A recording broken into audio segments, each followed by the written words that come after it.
Saya Aryati, calon guru penggerak Angkatan 8, akan memaparkan hasil diskusi Ruang Kolaborasi Modul 2.1 Analisis Skenario Pembelajaran.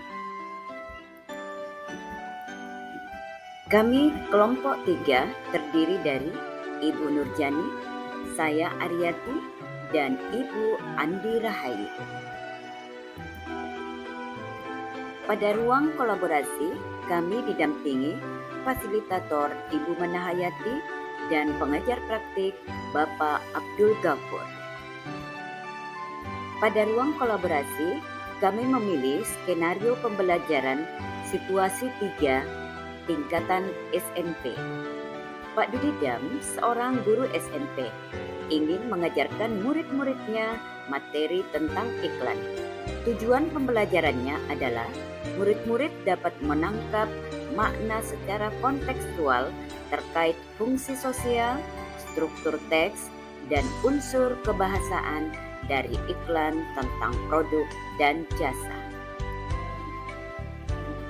Dari skenario pembelajaran yang telah ditelaah, apakah kebutuhan belajar murid yang berusaha dipenuhi oleh guru tersebut?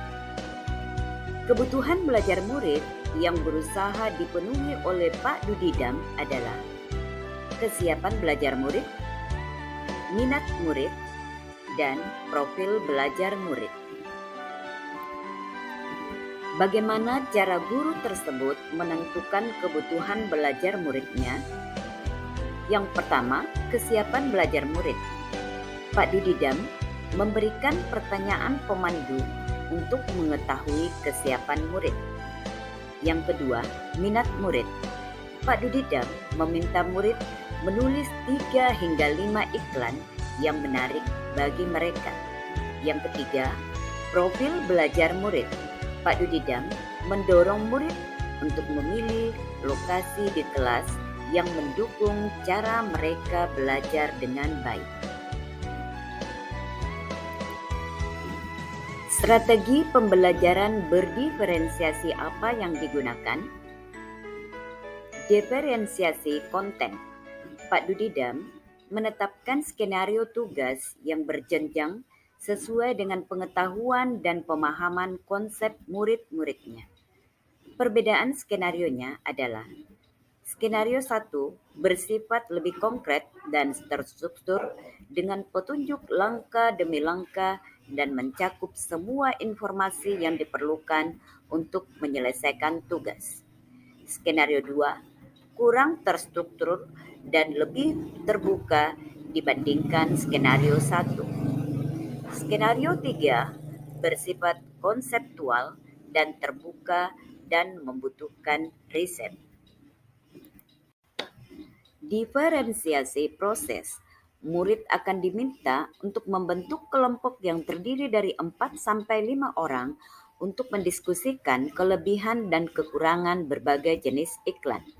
Setiap kelompok akan diberikan selembar kertas dan bekerja di meja mereka.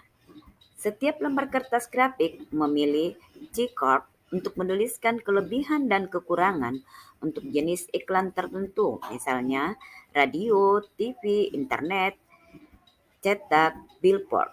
Setiap kelompok akan melakukan brainstorming untuk mencatat 2 kelebihan dan 2 kekurangan dari jenis iklan tersebut. Dengan menggunakan isyarat yang diberikan guru, setiap kelompok kemudian pindah ke meja kelompok lain. Mereka membaca masukan yang telah ditulis sebelumnya dan menambahkan 2 kelebihan dan kekurangan lagi. Terus berlanjut demikian sampai setiap kelompok memiliki kesempatan untuk membahas semua jenis iklan. Strategi pembelajaran berdiferensiasi apa yang digunakan? Yaitu diferensiasi produk.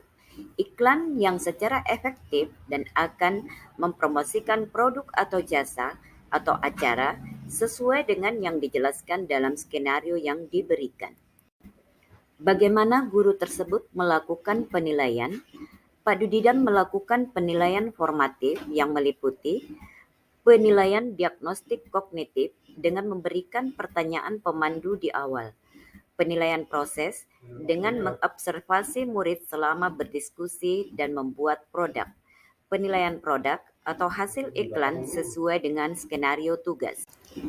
Demikian pemaparan hasil diskusi kami, kiranya dapat bermanfaat untuk kita semua.